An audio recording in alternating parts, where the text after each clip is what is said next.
Tapping కు ప్రధాన బాధ్యుడు కేసీఆర్.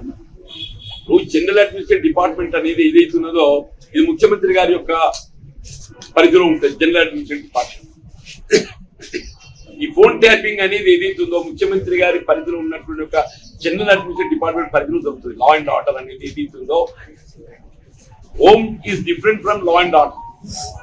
ఇది లా అండ్ ఆర్డర్ కింద ఏదైతుందో ముఖ్యమంత్రి గారి యొక్క ఆలోచన సూచనలకు అనుగుణంగా ఫోన్ ట్యాపింగ్. ఇలా కేంద్ర ప్రభుత్వం ఏదైతుందో on their own they can seize of the matter. కేంద్ర ప్రభుత్వం ఏదైతుందో on their own they can seize of the matter and refer to CBI. కేంద్ర ప్రభుత్వం ఏదైతుందో ఇది సైబర్ క్రైమ్ కింద భావించి టెలిఫోన్ ట్యాపింగ్ అనేది ఏదైతుందో ఇది కేంద్ర ప్రభుత్వ పరిధిలోకి వచ్చే అవసరం ఉంది. Phone tapping straight away they can seize of the matter and they can take up the investigation through CBI. KCR 100% ఇందులో ఇరకపోతుంది. 100% ఇరకపోతుంది. నీకు నేను గుర్తు చేస్తాను. నువ్వు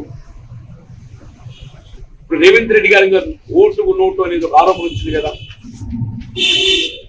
అప్పుడు ఇమీడియట్ గా చంద్రబాబు నాయుడు గారి మీద టెలిఫోన్ ట్యాపింగ్ ఆరోపణ వచ్చింది. గుర్తుంటుంది చంద్రబాబు నాయుడు గారు. దానికి దీనికి ఏదైతుందో కౌంటర్ చేసి రెండింటి తత్వమనుకుంటే పెట్టేది.